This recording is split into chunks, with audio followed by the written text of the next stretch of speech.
Entrei nessa semana no ateliê de um artista lá em São Luís do Maranhão e vi que ele estava pintando um quadro muito lindo e expondo ali, através das cores e dos traços, a beleza da paisagem. Hoje pela manhã, antes da chuva, estava uma manhã muito gostosa, caminhando bem cedinho, um tempo de oração também. Eu pude sentir um aroma bem diferente, dando pistas da lindeza, da beleza que o nosso Deus tem. E o que nós declaramos é justamente isto, é o reflexo da glória dele. Para quem acompanha a natureza, vocês perceberam que qual foi a cor de ipê que primeiro floresceu nessa primavera? Primeira, rosa. Depois, amarelo. E agora? Branco. Vocês estão acompanhando. Então, quando fala, mostra a tua beleza, os pincéis do Senhor estão sendo estampados através da natureza e você pode contemplar e experimentar isso. E a palavra do Senhor também reflete a beleza da majestade dele. Eu quero convidar você a abrir sua Bíblia na carta que Paulo escreve à igreja de Éfeso, capítulo 6, versículos 21 até o 24. Vamos fazer essa leitura, fazendo assim um fechamento desta série de sermão expositivo que começamos em 2 de maio desse ano. E hoje vamos encerrar. Efésios 6, 21 a 24. O texto bíblico diz assim: e para que saibais também a meu respeito, e que faço, de tudo vos informará Tíquico, o irmão amado e fiel ministro do Senhor. Foi para isso que eu vou-lo enviei, para que saibais a nosso respeito, e ele console o vosso coração. Paz seja com os irmãos, e amor com fé, da parte de Deus, o Pai, e do Senhor Jesus Cristo. A graça seja com todos os que amam sinceramente a nosso Senhor Jesus Cristo. Que a tua beleza, Senhor, seja expressa, manifestada através da tua palavra e da meditação nela. Nós oramos assim no nome de Jesus. Amém.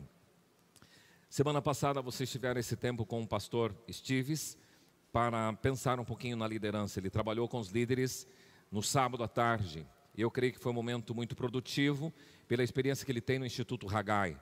Mas ele esteve meditando aqui na semana passada em Atos 28, falando de problemas e milagres, aquilo que aconteceu com Paulo na ilha chamada Malta.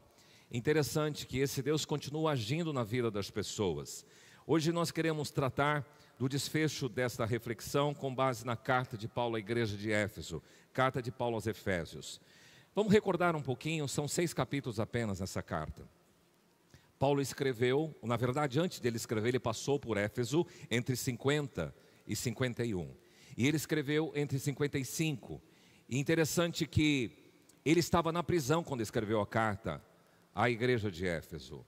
Uma outra coisa que é importante salientar é que Tíquico possivelmente foi o portador desta carta. E Tíquico era alguém de confiança, nós vamos ver nesta reflexão. Alguns temas foram abordados por Paulo nesta carta. Lembrem-se que a primeira carta escrita foi Colossenses. E Paulo usou essa carta para depois trazer uma lapidada nela e fazer como que uma carta circular para ser encaminhada a todas as igrejas, não só a igreja de Éfeso. Então muitos entendem que a carta aos Efésios é uma carta circular às igrejas. Éfeso ficava num porto muito importante da Ásia, e hoje é o atual Izmir, atual cidade chamada Izmir. E Paulo usou ali 3 anos para ministrar o coração daquela igreja e trabalhar com ela. O que ele trabalhou nesta carta? A saudação, o mistério de Deus revelado em Cristo Jesus. Capítulo 2 ele fala da tragédia do pecado e a graça da salvação. E é um dos textos meus prediletos para trabalhar o plano de salvação. Porque ele descreve assim: vocês estavam mortos em vossos delitos e pecados, e ele vos deu vida. E depois ele descreve que vocês andavam segundo o príncipe da potestade do ar, segundo o espírito que agora atua nos filhos da desobediência, segundo as inclinações da vossa carne. E ele diz então que a nossa vida era influenciada pelo mundo, pela carne e pelo diabo. E de repente ele muda com uma conjunção adversativa, você vai encontrar Efésios 2, 4. Mas Deus, sendo rico em misericórdia por causa do grande amor com que te amou, e estando você morto em seu delito e pecado, ele vos deu vida. E depois ele descreve que vocês são feitura dele, criados em Cristo Jesus para as boas obras, as quais Deus preparou de antemão para que você andasse nela. É um capítulo lindíssimo. E Paulo continua tratando nessa sua carta como era você sem Cristo. E agora, em Cristo, por Cristo e para Cristo, o que aconteceu na vida de uma pessoa? Ele ora para que aquela igreja e para todos os cristãos serem cheios de Deus. É uma proposta de Jesus. Ele disse que Ele quer que você tenha vida e vida em abundância, vida plena. Então Paulo faz uma oração para que os cristãos de Éfeso, para que os crentes de todas as épocas sejam plenos de Deus, cheios de Deus. E ele trabalha isto para que você viva de forma digna. Veja como que vocês andam, ele trabalha isso. Andem de forma digna da vocação que vocês foram chamados. Se Jesus te chamou, a vocação é esta, por que você vai fazer diferente? Ele diz que os dons e os ministérios são para a edificação do corpo de Cristo. E ele faz um contraste. Vocês não pertencem ao mundo. O mundo tem uma cultura, mas eu estou falando de uma outra cultura. Cultura do reino. E o povo de Deus tem que andar na cultura do reino. E se despojar do velho homem. Se revestir do novo homem criado em Cristo Jesus. E a partir disso, andar renovando a cada dia no espírito do entendimento. E ele continua nessa carta fazendo menção sobre o estilo de vida. O verbo andar em Éfeso, ou na carta à igreja de Éfeso, é muito importante. E ele vai dizer assim: vede como prudentemente como vocês andam. Não como tolos, não como nécios, mas sim como sábios. Remindo o tempo, porque os dias são maus. Então ele diz que você tem que andar num novo style, num novo estilo de vida. E você tem que receber a plenitude do Espírito. Por isso ele diz: não se embriague com vinho. Não encha a cara de cerveja. Não trabalhe com a bebida desta forma. Ele diz: mas antes, enchei-vos do Espírito Santo, falando entre vós com salmos, hinos e cânticos espirituais, entoando hinos de louvor ao Senhor, dando sempre graças a Deus Pai e sujeitando-vos uns aos outros. Uma pessoa cheia do Espírito Santo traz esse reflexo para a sua vida. E o que vai repercutir? No casamento. Que ele fala da relação de uma pessoa cheia do Espírito no casamento. Ele fala da relação de uma pessoa cheia do Espírito no tratamento com os filhos e dos filhos para com os pais. E ele trata na relação de trabalho. Como é que o Senhor, cheio do Espírito, um patrão, trata os seus funcionários. E como é que os funcionários tratam o patrão, ou trata o patrão como cheio do Espírito. E ele encerra alertando que a sua luta não é contra as pessoas, carne e sangue, mas sim contra os principados e potestades que habitam nas regiões celestiais. E aí ele diz: para você enfrentar isso, você tem que estar revestido de toda a armadura de Deus. Ele traz todos os apetrechos dessa armadura. Eu queria que você repetisse comigo: cinto da verdade, couraça da justiça, bota do evangelho, escudo da fé, capacete da salvação e espada do Espírito. E ele diz que você tem que andar nessa dimensão como um soldado disciplinado e vigilante para enfrentar o mundo invisível. E nas palavras finais foram esses textos, ou esses versículos, 4 versículos que lemos. Eu quero pensar com vocês sobre esse tema: gente boa. Teologicamente, você poderia dizer, mas a Bíblia diz que a nossa natureza é má, e é verdade. E eu queria que você me reportar a um evento antes do pecado entrar no mundo. Você foi criado à imagem e semelhança de quem? De Deus. Então você carrega traços da divindade. Na criação foi estampada na sua vida alguns predicativos que a divindade carrega. Isso é a imagem de Deus estampada em você, na personalidade, na capacidade que Deus te deu. A queda veio desfigurar, veio embaçar essa imagem, mas ela existe. E a gente vai perceber que no personagem Paulo, algumas destas silhuetas de uma pessoa que tem a imagem de Deus vai aparecer. E por isso que eu vou chamar de gente boa, porque Paulo aprendera com o mestre Jesus. Jesus foi gente boa, gente fina. Paulo também foi gente boa. Numa linguagem formal, a linguagem que fala de gente boa, classifica uma pessoa agradável, uma pessoa divertida, uma pessoa de bom caráter, uma pessoa transparente, simpática, ponta firme, bem relacionada. Isso é gente boa. E a gente vai ver nesse texto 4 características que são estampadas aqui em Paulo.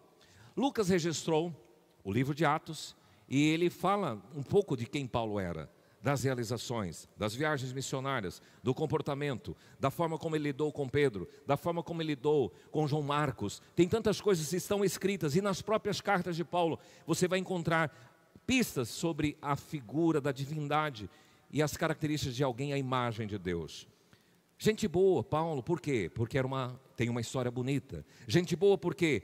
Porque ele tem uma performance incansável. É um indivíduo que é destemido e dedicado como servo do Senhor. Por que Paulo é gente boa? Porque tinha um tino desbravador e ele queria alcançar até a Espanha, era o projeto dele, levar o evangelho para a Ásia, para a Europa. Ele tinha um zelo extraordinário pela igreja do Senhor Jesus Cristo e uma capacidade intelectual brilhante, a ponto de que a maior parte do Novo Testamento faz parte da sua redação, da sua autoria. Uma pessoa disposta a sofrer por uma boa causa, pelo evangelho do Senhor Jesus Cristo. E a forma como ele conclui a carta estampa isso. Eu quero pensar 4 coisas. Eu queria que você repetisse para tentar entrar isso no seu coração. Primeiro, gente boa, primeira coisa, abre o coração. Tem com quem contar. Demonstra preocupação com os outros. E ministra palavras de bênção. Gente boa, em primeiro lugar, abre o coração. Por quê? Porque a vida do apóstolo Paulo, ela é pública. Você conhece pessoas misteriosas, pessoas que são verdadeiras incógnitas, que você não sabe o que ele pensa, a postura, o que ele faz, nebuloso. Paulo não era assim. Paulo, ele diz aqui nesse texto, se você prestou atenção, e para que saibais também a meu respeito. E depois no versículo 22, foi para isso que eu enviei, para que saibais a nosso respeito e o que eu faço. Então Paulo era uma pessoa pública, como Jesus era. Paulo aprendera com o mestre, uma vida íntegra, temente, honesta, permite ter uma vida privada, aberta, transparente, uma vida íntima, acessível. Só teme que a sua vida seja pública aquela pessoa que tem reservas e coisas interiores que não pode abrir. Mas uma pessoa que tem uma vida alinhada com o Senhor, ela é pública e a sua intimidade também é exposta. Curiosamente, hoje você escuta alguns coaches dizendo o seguinte: olha, se você tem uma grande sacada, não compartilha com ninguém, é você e você e você vai resolver isso. Claro que a gente tem que ter os devidos cuidados com quem nós vamos compartilhar, mas a ideia é de que a sua vida, ela não precisa ser nebulosa, a sua vida não precisa ser uma incógnita, você não precisa ser uma pessoa que ninguém conhece, que ninguém sabe o que está passando. Paulo, ele diz, para que saibais a meu respeito, o quem eu sou. A palavra saber é perceber, que vocês percebam, que vocês notem, que vocês descubram quem eu sou. Tíquico conhecia a realidade de Paulo. Sobre quem era Paulo? Porque a gente vê Tíquico aparecendo no entorno de Paulo. Paulo estava na prisão. Tíquico tinha acesso a Paulo. Tíquico conhecia a história de Paulo. Tíquico também ouvira de quem foi Paulo, de Tarso. Como é que se procedeu a formação acadêmica dele aos pés de Gamaliel. Como que aconteceu a conversão dele quando ele estava indo para o caminho de Damasco. Tíquico observara o que Deus fizera em tantas coisas na vida de Paulo, principalmente nas suas incursões missionárias, quando ele ia para pregar o evangelho. E agora ele está na prisão. Então Tíquico conhecia a realidade de Paulo. Muitos dos relacionamentos que a gente tem acabam se tornando superficiais, porque a gente desconhece a realidade das pessoas, os porões da vida das pessoas, os seus dramas, porque a gente vê apenas uma aparência. Não estou dizendo aqui que você tem que bisbilhotar a vida das pessoas ou invadir a sua privacidade, mas eu estou dizendo que uma vida mais normal, mais franca, mais leve, mais solta e verdadeira, ela é transparente e ela vai manifestar quem de fato você é e ajudará na cumplicidade dos seus relacionamentos. A gente conhece uma pessoa quando a gente convive com ela, quando a gente conversa com ela, quando a gente trabalha com ela, quando a gente se assenta com ela, quando a gente se relaciona com ela. Há um livro que há muito tempo atrás, eu creio que foi em 88, o livro Janela de Johari. Eu tive acesso a esse livro. Janela de Johari é a autoria de duas pessoas. E o nome deles é Joseph Luft e Harrington Ingham. Então esses dois nomes formaram Johari. Joseph, Jo de Joseph, e Harrington, que é do Hari. Pois bem, ele classifica as pessoas em 4 quadrantes. Ele diz 4 janelas que as pessoas possivelmente se manifestam, e você pode se encaixar numa delas. Primeiro, as pessoas que não conhecem a si mesmas e as outras pessoas também não a conhecem. São pessoas totalmente ocultas, que ninguém sabe quem é, são verdadeiras incógnitas, são pessoas desconhecidas. Elas não se conhecem e as outras pessoas não as conhecem. Outra janela, que é outro tipo de comportamento, a pessoa se conhece, mas os outros não a conhecem. A terceira janela, a pessoa não se conhece, mas os outros conhecem quem é ela. A janela ideal é a janela em que o que eu me conheço, as pessoas também me conhecem. Na verdade, é os outros e eu. Se os outros me conhecem ou não conhecem, e se eu me conheço ou se eu não conheço. Essa fusão dá essas 4 janelas. Paulo, com certeza, como Cristo, tinha essa janela aberta. O que ele conhecia a seu respeito era o que era conhecido e manifesto às outras pessoas. Porque uma gente boa tem um coração aberto, coração transparente. E você está falando com a pessoa ao vivo a cores e sabe quem é ela. Porque você sabe quem ela é e o que está fazendo. Veja que no versículo 21 diz: Tíquico vai estar com vocês para que vocês saibam a meu respeito e o que eu faço. Quais são as minhas realizações, quais são os meus projetos, quais são as minhas agendas, o que é que Deus tem para fazer por mim. E é bom estar do lado de gente que realiza. Esses dias atrás eu inventei de fazer uma horta junto com o Lúcio, que é membro dessa igreja, ali na Picadinha, no sítio dele. E interessante que a experiência dele é rica, e só de estar do lado dele a gente aprende.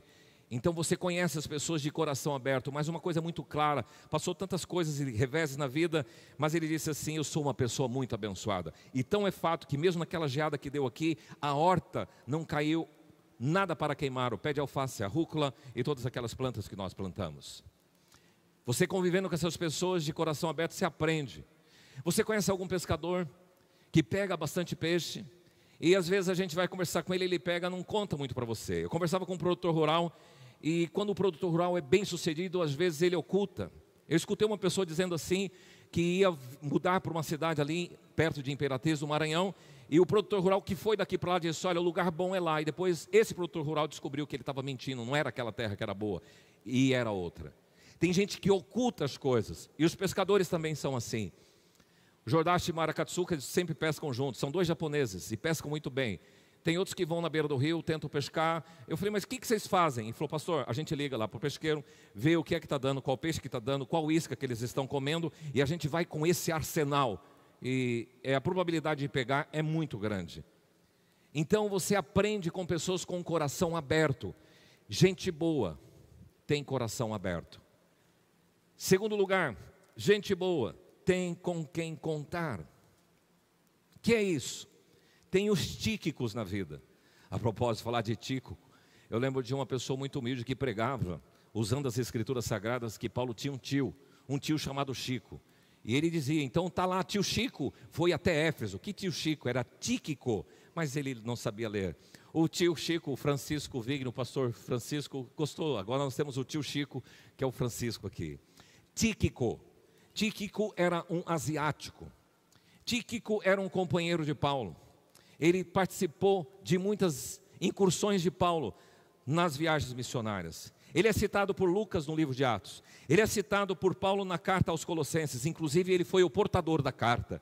E se entende que também para a igreja de Éfeso que Tíquico tenha sido o portador. Ele foi citado por Paulo na carta a Timóteo, na carta a Tito e também aqui na carta à igreja de Éfeso. Mas existem 4 coisas que esta carta fala acerca de Tíquico. Primeiro, Tíquico, irmão. Não era irmão de sangue de Paulo, mas Tíquico era o irmão de fé. Nós, quando recebemos a Jesus como Salvador, passamos a fazer parte da família de Cristo. E o nosso irmão mais velho é o Senhor Jesus Cristo. Por isso que nós nos chamamos irmãos em Cristo Jesus. Salomão escreve que há amigos mais chegados que irmãos. Quando a gente se relaciona com os nossos irmãos, meus irmãos estão distantes a 1000 quilômetros daqui, e quando qualquer coisa acontece com um de nós nos doemos, nós temos uma cumplicidade de relação. E como irmão de fé, Paulo tinha essa cumplicidade com Tíquico. Paulo tinha um irmão com quem contar. Tinha vários irmãos. Timóteo era um amigo de Paulo. Barnabé era outro amigo de Paulo. Então, gente boa tem com quem contar. Tem amigos.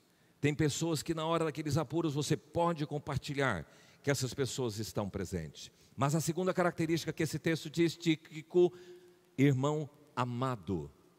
Quer dizer, uma pessoa querida, uma pessoa acessível, que tinha uma boa relação com todas as pessoas, tanto é que ele foi enviado para estar em Éfeso.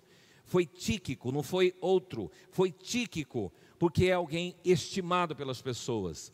Você sabe que tem pessoas que são amadas, pessoas queridas, estimadas. Todavia, existem as pessoas tóxicas, pessoas que não dá para ficar perto, pessoas que onde vão arrumam encrenca, onde vão provocam tumultos e provocam problemas.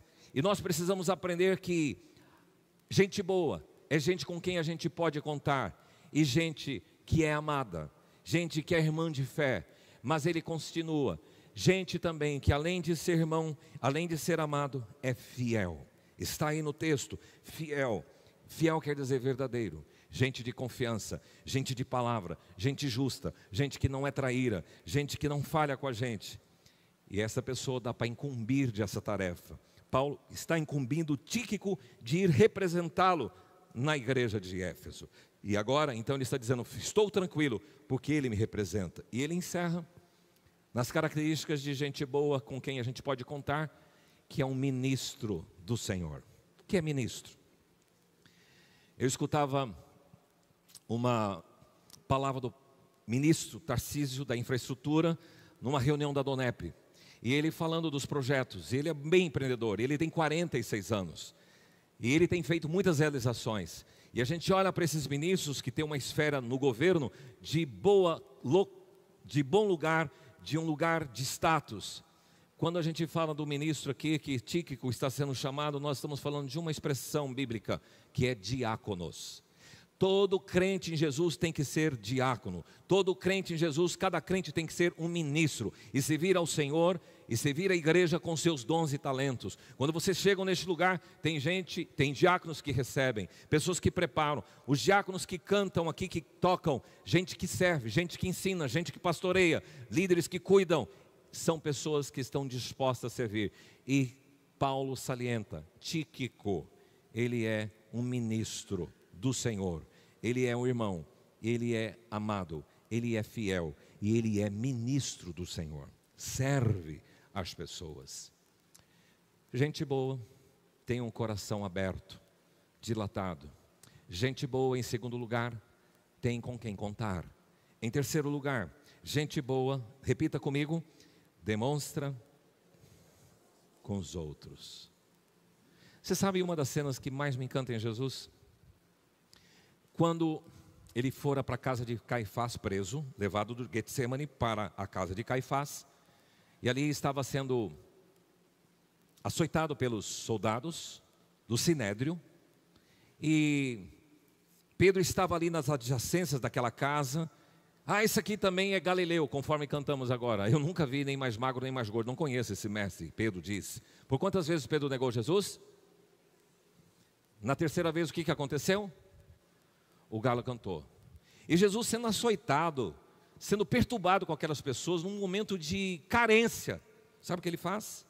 Diz o texto bíblico que ele olhou em Pedro, e aqueles olhos de Jesus penetrou na alma de Pedro. Ele saiu dali e chorou amargamente. Você sabe o que me fascina? Como é que alguém que precisava de ajuda, que era Jesus, como é que alguém que estava sendo açoitado em sofrimento tem a capacidade de preocupar com o outro? É esse perfil.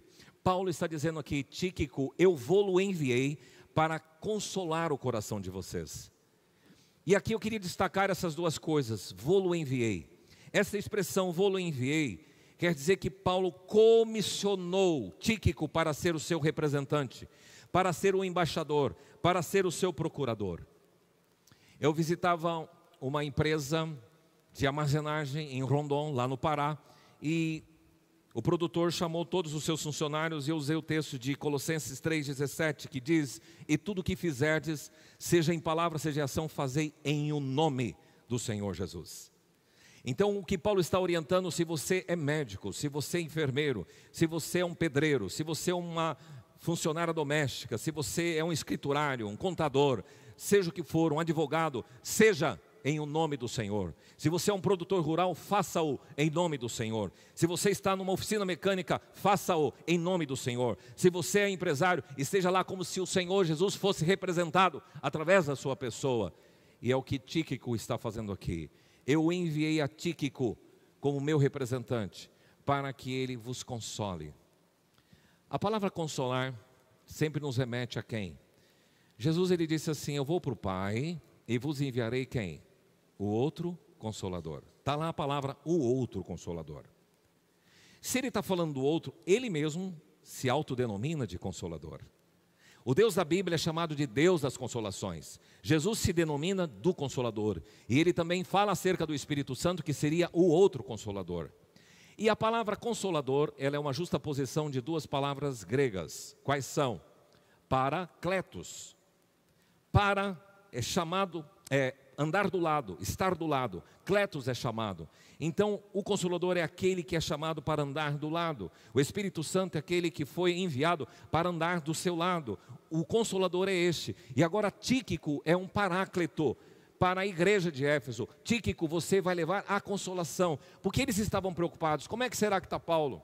Na prisão, passando esse sofrimento. E agora Paulo diz: vai lá, Tíquico, e diga que está bem, que Deus é por nós. Se Ele é por nós, quem será contra nós? Eu estou certo de que nem morte, nem vida, nem altura, nem profundidade, nem coisas do presente, nem coisas do porvir, nada poderá nos separar do amor de Deus. Vai lá e consola o coração da igreja de Éfeso. Vou-lo enviei para que console o vosso coração. Gente boa demonstra preocupação com os outros, com aqueles que estão sofrendo, com aqueles que padecem. E em último lugar, gente boa ministra palavras de bênção. Não sei se você se lembra, no início da carta, Paulo começa: graça e paz do nosso Senhor Jesus Cristo. Ele começa fazendo uma saudação de bênção. E como é que ele encerra? Com as duas palavras, graça, paz, mas ele entra uma outra palavra de bênção: amor com fé. Paz. Fazia parte do expediente de Jesus usar essa expressão. Quando ele enviou os 70, ele diz: quando você chegar em um lugar, digam, paz seja sobre esta casa. Jesus, quando entrou no cenáculo, os discípulos todos amedrontados, ele entrou e disse: paz seja convosco. E ele nos ensina a ministrar, a invocar, a abençoar as pessoas com paz. Cumpra esse teu papel, cumpra essa tua tarefa. Onde você for, seja um embaixador da paz. Jesus é chamado do príncipe da paz. E você vai em nome de Jesus, o príncipe da paz. Naquelas famílias disfuncionais, em discordância, seja um canal de bênção transmitindo paz. E paz não quer dizer quando todo o entorno meu estiver legal. Mesmo quando tudo estiver tumultuado, a paz que o Senhor nos dá, uma paz interior. E essa paz tem que ser ministrada às pessoas. Mas ele diz: amor com fé. E o amor com fé, ministrar a bênção do amor sobre o lar, sobre os empreendimentos. Amor com fé, porque existe amor sem fé. Existe fé sem obras. E nós precisamos entender que o Senhor Jesus quer que haja uma unidade entre fé e obras, entre amor e fé. Se eu der o meu corpo para ser queimado, ainda que eu repartisse os meus bens com todos os pobres, diz o texto de Coríntios 13, se não tiver amor, de nada valerá. Amor com fé. Um detalhe que Paulo explicita aqui nesse texto, ele diz que aqueles que sinceramente amam ao Senhor Jesus Cristo, e aí ele entra com a graça, e ele ministra: a graça seja com todos aqueles que sinceramente amam a Jesus. Se tem aqueles que amam sinceramente a Jesus, que servem sinceramente a Jesus, tem aqueles que não fazem com sinceridade. E aí, como é que a bênção fica? A bênção, ela recai sobre aqueles que amam sinceramente a Jesus.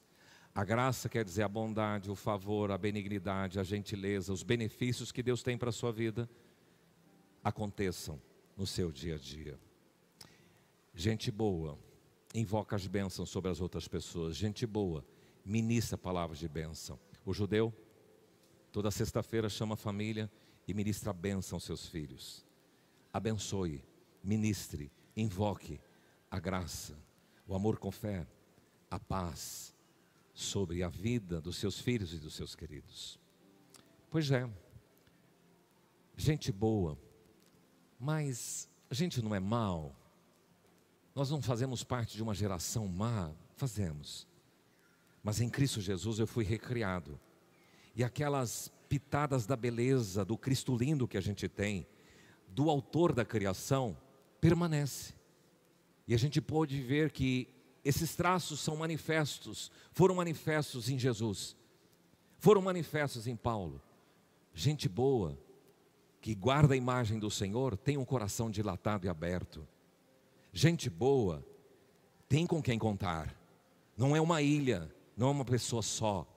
Gente boa, ela pode também trabalhar dentro de uma dimensão em que ela seja acessível e tenha preocupação com as outras pessoas. E gente boa abençoa. Quero convidar você a se colocar em pé e estar diante do Senhor, dizer: Senhor, a tua beleza, ela é manifesta na natureza criada, mas é manifesta em pessoas que ousaram em andar contigo. Eu quero que o Senhor faça do meu coração um coração mais dilatado, para que as pessoas me conheçam e elas saibam quem eu sou e que faço. Que o Senhor possa fazer isso, resgate todos os traços da criação de Deus. Pode contar comigo, e eu tenho gente com quem eu posso contar. Tíquico é um fiel, amado irmão e ministro. Que o Senhor trabalhe na sua vida, para que você leve palavras de consolações e ministre bênção, graça, paz, amor com fé. Senhor, é teu povo, que sejamos inspirados pela tua palavra, para resgatar aqueles traços da tua divindade em nós. Em Cristo Jesus podemos nos tornar gente boa. Fora dele, nós somos os piores dos homens e de mulheres que possa existir. Por isso, resgata no meio do teu povo um coração mais franco, mais aberto, mais transparente. Que a gente se disponha a ajudar as outras pessoas. Que os tíquicos sejam levantados. Também, Senhor, que a gente possa cumprir o ministério da consolação, e invocando sempre a paz, o amor com fé e a graça do Senhor sobre todos. Em nome de Jesus. Amém. Você pode se sentar.